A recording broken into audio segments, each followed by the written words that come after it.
अरे सासू माँ, ये कहीं करो, पाव भर सब्जी लाया हो, पूरे घर के वास्ते खाना बनाना है, काम क्या चाले।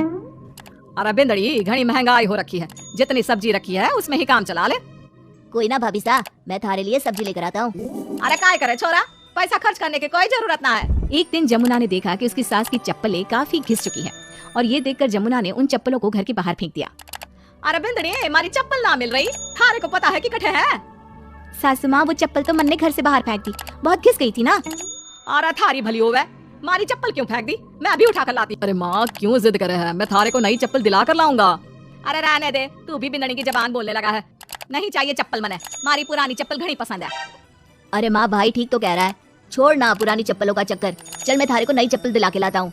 लेकिन जमुना की सास किसी की बात नहीं सुनती और घर के बाहर से किसी तरह चप्पलों को उठाकर वापस ले आती है और फिर से उन्हीं को पहनने लगती है।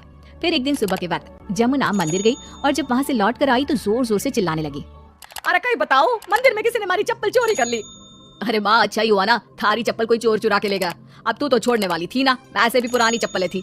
अरे तू चुप कर छोरा, महंगाई के जमाने में पुरानी चप्पल कर रहा है। मैं कैसे भी करके चोर को ढूंढ कर हमारी चप्पल वापस लाऊंगी।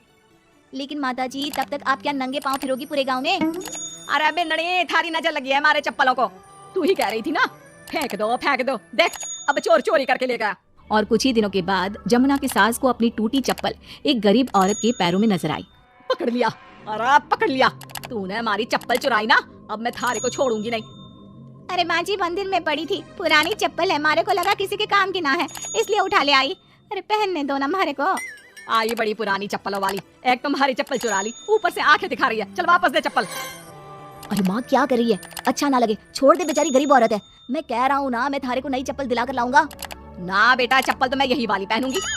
ऐसा कहकर जमुना की सास ने उस गरीब औरत से वो चप्पलें छीन ली। इतने पैसे वाली होकर मुझे गरीब से टूटी चप्पल भी छीन ली, अरे भगवान भला करे थारा। जमुना की सास की जिद के आगे किसी की एक ना चली और उसने फिर से वही पुरानी चप्पल पहनना शुरू कर दिया। एक दिन जमुना का पति बिना अपनी माँ को बताए उनके लिए सुंदर जूतियां लेकर आ गया और उसने वही जूतियां लाकर अपनी पत्नी जमुना को दिखाई। देख जमुना, माँ के वास्ते कितनी सुंदर जूतियां लाया हूँ, माँ देखेंगी तो खुश हो जाएंगी। आप तो जूतियां ले आए हो, लेकिन सासू माँ ये जूतियां पहनेंगी ना, वो तो अपनी पुरानी चप्पल ही पहनने वाली है। अरे जमुना, एक बार चलकर माँ को देते हैं ना ये जूतियां, क्या पता पहनने को राजी हो जावे। माँ देख तो, थारे वास्ते मैं कितनी सुंदर जोधपुरी जूतियां ले आया हूँ। अरे ये क्या करे छोरा, इतना पैसा खर्च करने की क्या जरूरत है, मारे को ना चाहिए इतनी महंगी जूतियां, तू वापस देकर आ जा। जमुना नई जूतियों को उठाकर अलमारी के अंदर रख देती है, क्योंकि दुकान वाला भी अब उनको वापस लेने को तैयार नहीं था। कुछ दिनों के बाद एक दिन सुबह के वक्त अचानक से जमुना की सास की जोर जोर से चिल्लाने की आवाज आती है। आवाज सुनकर जमुना, उसका पति और देवर तीनों दौड़कर घर के आंगन की तरफ आते हैं और वहाँ पर देखते हैं कि जमुना की सास आंगन में जमीन पर गिरी हुई पड़ी थी। अरे माँ, ये क्या हो गया? अरे मैं तो आंगन में गिर गई।